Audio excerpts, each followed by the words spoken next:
The brass bullet was warm from her palm, but the weight of it made her hand tremble. 29 years. And this is how it ends. For 3 days, she'd polished the same brass, never loading it, never letting it go. Then movement caught her eye. The old mare, ribs sharp as blades, was already on the worn path. She knows it's Sunday. She walks to that tree like it's the only thing keeping her alive. Under the ancient oak, Cielo lifted her head high, waiting not for food or water, but for something older. Sunlight sliced through the leaves, gilding her coat. For a breathless second, Nancy forgot why she was there. Her hands found the rifle, chambered the bullet, but her fingers refused to close the bolt. Why? After 29 years, what does she see that I don't? The rifle clattered onto the planks. The bullet rolled to a stop. Nancy was already walking toward the tree. 3 mornings earlier, Dr. Ellis's truck crunched to a halt beside the barn. Her blood work came back. It's her liver and kidneys. Nancy, they're failing. Failing? What does that mean exactly? It means she's suffering, even if she doesn't show it. The kindest thing we can do is let her go. Let her go? You are asking me to kill my horse. I am asking you to end her pain. There's no cure, no treatment that will give her more than a few miserable weeks. 29 years of loyalty, and the only thing I can give her now is a bullet. Cielo turned her head, nuzzling Nancy's hand as if to say it was okay. I'll come back Sunday at noon. You won't be alone. The truck pulled away. Nancy stood in the stall, her world narrowed to 3 days and a promise she never wanted to make. The dew soaked her jeans as she crossed the pasture, eyes fixed on the old mare ahead. Every morning this week, the same route. What pulls her out here when she can barely stand? Cielo stood statue still under the oak, ears pricked toward something only she could sense. She is not waiting for me. Something else has her attention. Not a muscle twitched. The mare's focus was absolute, locked onto the gnarled trunk. Nancy stepped closer and followed the horse's line of sight, but saw only bark and early light. Then she looked down. The earth at the base of the tree looked pressed, different from the surrounding grass. She knelt, pressing her palm into the soil. It gave slightly, as if something hollow lay beneath. What have you been guarding, girl? She straightened up, her jaw set. Before noon came, she was going to find out what was buried here. She fetched the shovel from the barn and returned to the tree, where Cielo stood like a sentinel, dark eyes following every move. The blades sank into the soft loam easily at first, years of leaves and acorns hiding what lay inches beneath. Then the soil turned to clay, dense and unforgiving. Nancy kept digging, driven by a fear she couldn't name. 2.5 feet down, the shovel jarred against stone. The sound was unmistakable. A hollow, flat thunk. That's not a natural rock. Somebody put this here. She knelt and scooped the dirt away with bare hands, scraping her knuckles on the rough edges of a granite slab. Mud clung to the surface, but as she wiped it clean, carved letters appeared, weathered but still sharp. The name hit her like a physical blow. Manuel Reyes, 1953. She had never heard it before. Who was Manuel Reyes? And why is he buried here, forgotten? Cielo blew a warm breath across the stone, then lifted her head to the sky as if she'd been waiting for this. Nancy drove the pickup into town, the stone resting on the passenger seat like a silent passenger, heavy with questions she couldn't begin to answer. She pushed through the door of the Willow Creek Historical Society, a small bell chiming overhead in the silence. Behind a desk piled with yellowed papers, an elderly woman looked up, her silver hair pinned in a neat bun, glasses perched low on her nose. I found this buried on my property. The name is Manuel Reyes, 1953. Does it mean anything to you? Betty Morrison adjusted her glasses with a trembling hand, the name striking a chord buried in decades of local memory. Manuel Reyes. Oh dear, I haven't heard that name in decades. The Reyes family were the original settlers out there. She rose and pulled a thick folder from a metal cabinet, the dust motes swirling in the lamplight, as she spread its contents across the desk. Manuel was Enrique Reyes's only son. The family owned your entire spread back before the war. He died on that property in 1953. A child. Buried under my tree all these years, and I never knew. Betty slid a yellowed photograph across the desk, a dark-eyed boy beside a young horse, the same oak tree looming behind him. Nancy touched the photograph, tracing the horse's outline. It looked familiar, same lean build, chestnut coat. Manuel was riding that horse the day it happened. A ranch hand on a tractor. The boy didn't hear it coming. The blade caught him unaware. By the time they looked, it was too late. A 12-year-old under my tree. How do you ever heal from that? His father buried him right there. Made a headstone from river rock. He talked to the boy every morning, they say. When the Reyes family left, the grave was overgrown, forgotten through 3 sales. And the horse, the one in the photograph. What became of it? Records mention a chestnut filly, but she was just a foal back then. Maybe she stayed on the property. Betty unfolded a yellowed newspaper clipping. Tractor accident claims boy at Reyes Ranch. Nancy read the article twice, a new urgency gripping her. She had to know if that filling finished naturally. Betty, is there any record of horses born on that property? A chestnut filly sometime in the late 50s? Betty pulled a leather-bound ledger from the folder, its pages crackling with age as she turned them. Her finger stopped on a faded entry. Cielo, chestnut filly, born the 3rd of April, 1959 at the Reyes property. Cielo? She wasn't just born here. She's been part of this land longer than I have. And Manuel's father? What became of Enrique Reyes? Enrique became a ghost after the accident. Barely spoke. Every morning at dawn, he walked to that tree and stood there for hours. Did he go alone? Was there ever a horse with him on those walks? The old-timers said a young chestnut mare followed him everywhere, would stand beside him, still as stone, while he mourned. That was her. Not just a horse. A keeper of his grief. Nancy stood up abruptly, the chair scraping. Through the dusty window, she saw the sun climbing toward noon. Nancy lowered herself back into the chair, her voice barely a whisper, as she leaned toward Betty. How long did it go on? Months? Years? It wasn't months, dear. That horse followed him every dawn for 6 years, right up until the morning he didn't wake up. 6 years. That chestnut mare was Cielo. Not just a horse, his partner in grief. When Enrique passed, his daughter sold the property. The horse was left behind. No one looked for her, I suppose. So she stayed here, alone, all those decades. Betty handed her the sepia photo. A frail old man, one hand on the oak, the other resting on a mare's neck. That white patch on the forehead. That's Cielo. The puzzle locked into place, but one piece refused to fit. How did a horse remember a morning ritual for 60 years? She gathered the stone and her keys. If she hurried, she could still make it back to the tree before noon. The clock on the wall read 10 minutes to noon. There wasn't much time. 60 years she carried this ritual alone. I won't break it now. She set the cold stone on the desk and reached for Betty's phone. The dial tone buzzing in her ear, her fingers found the rotary holes with a certainty she didn't feel. Dr. Ellis, it's Nancy Reeves. I need you to cancel the procedure. A beat of silence, then the vet's controlled tone, heavy with professional concern.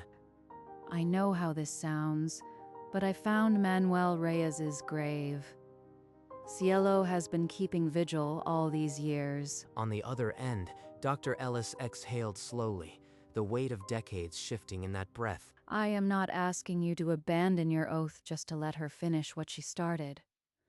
One more day. The reply was 3 quiet words, an agreement that felt like a lifeline. She hung up, the silence replaced by fragile hope. Nancy pulled into the ranch drive and cut the engine through the windshield. Cielo still stood under the oak, a copper ghost in the noon glare, another set of tire tracks in the dust. Dr. Ellis's white vet truck was already beside the barn, the tailgate open. I honored the cancellation, Nancy, but I need you to understand. She's an organ failure. Prolonging this may not be mercy. I've seen it before. They hide pain until they can't. Every hour you give her might be an hour of silent suffering. Then why does she walk every morning? Why does she stand under that tree like it's the only thing worth fighting for? That boy buried under the oak, the father who never stopped mourning. She carried their grief for 60 years. How can I end that with a bullet? I can't argue with a ghost. But medically, this scares me. If she crashes, it won't be peaceful. Then I'll be there with her. But I won't be the one who takes her from the only thing she ever loved. Dr. Ellis studied her for a long moment, then opened her bag and set a vial of pain relief on the hay bale. She didn't argue further. She just nodded and walked to her truck. Nancy watched her go, the doubt already stirring, but the stone in her pocket was heavier. In the cool workshop, she pulled a cedar plank from the scrap pile, the sawdust already thick in the air. Let the boy have a proper marker, something more than a buried stone. She carved the letters deep, then filled them with white paint, watching each name settle into the grain. Manuel Reyes, 1953. I'll make sure you are never forgotten again. Cielo hadn't moved from her post. She stood as if waiting, eyes steady on the cross as Nancy climbed the pasture. This belonged to you as much as to him, girl. Time to give him back his name. She knelt and pushed the stake into the soft earth at the head of the sunken grave, tears blurring the white letters. When she straightened, the cross stood level with Cielo's knees, a lone shadow now on the forgotten grave. The mare lowered her muzzle and touched the wood once, softly, then lifted her head as if satisfied. It's not enough, but it's what I can give. She slid down until her back rested against the rough bark, the mare's warmth, a solid presence above her. I know why you come here, girl. I know about the boy and his father. 60 years you have kept their watch. That is a loyalty no bullet can honor. The vet wanted me to let you go at noon, but I could not. Not after what I found. Cielo lowered her head and pressed her forehead against Nancy's shoulder, a soft breath warming her neck. She is telling me it is okay.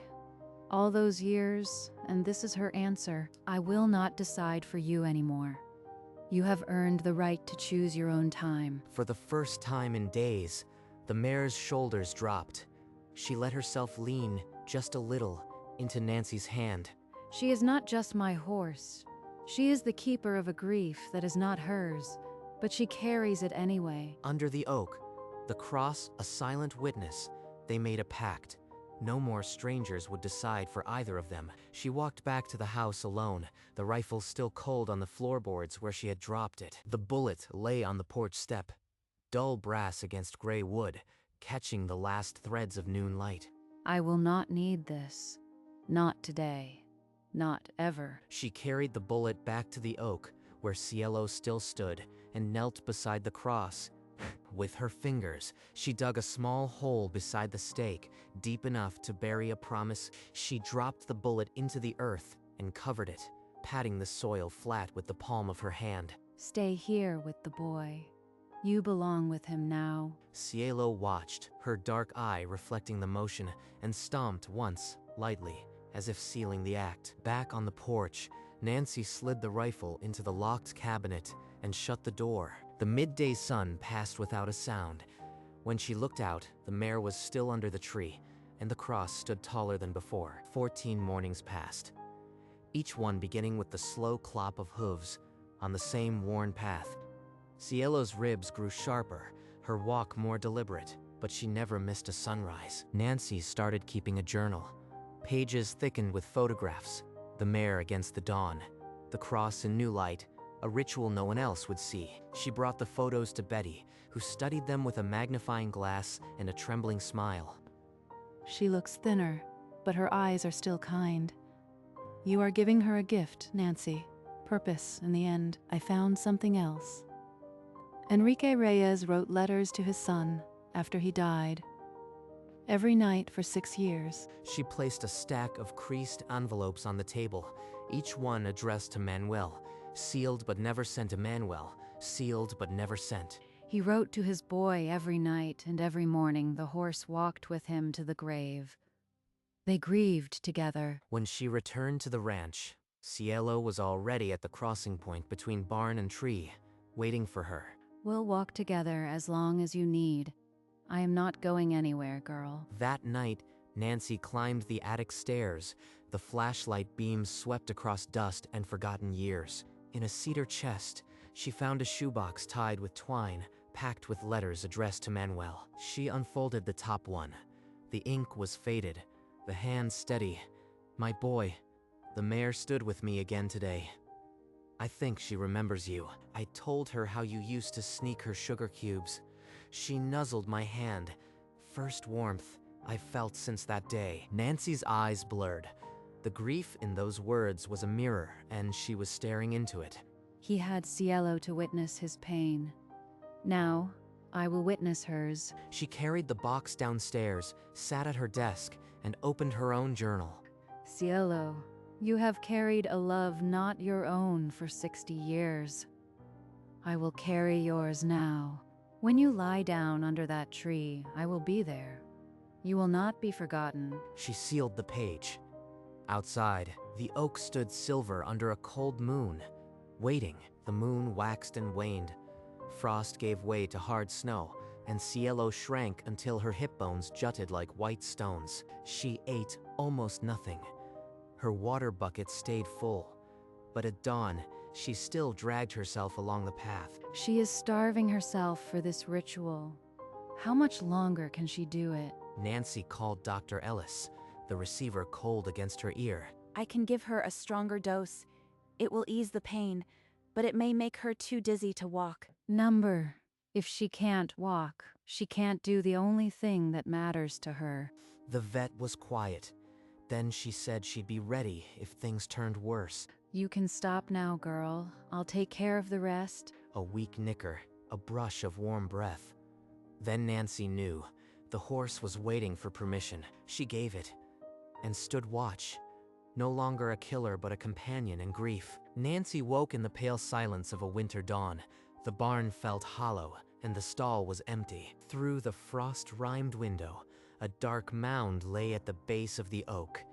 Not standing, not walking, not waiting. She grabbed the wool blanket from the chair and ran, boots sinking into the crust of fresh snow. Cielo lay on her side, ribs rising and falling in shallow, slow waves. Her eyes were open, watching Nancy approach. I am here. I am right here, girl. She spread the blanket over Cielo's bony frame and lowered herself into the snow, pulling the mare's head into her lap. The mare's eye, dark and deep, held the reflection of the oak and the cross. No fear, just time. You chose this morning. The same light, the same tree.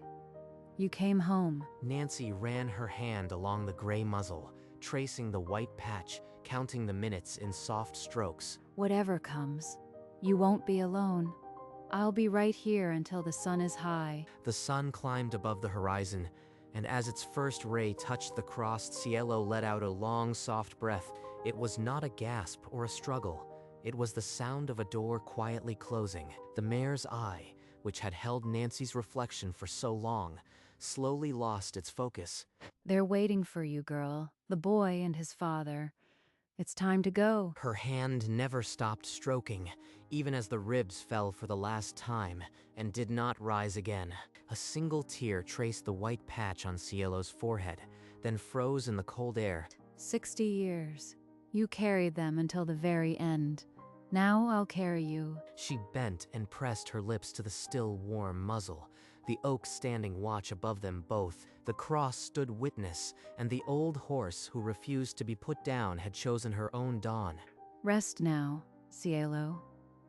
Rest beside Manuel, where you have always belonged. She walked to the barn and returned with a shovel.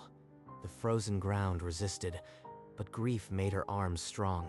Betty's pickup pulled up, a young neighbor in the bed, canvas tarp slung over his shoulder. They spread the canvas beside Cielo and rolled her over onto the white cloth, her head resting gently on Nancy's arm. The neighbor took the shovel and cut deeper while Betty helped Nancy wrap the old mare's head in a clean linen. With ropes under the canvas, they lowered her into the grave beside Manuel's cross.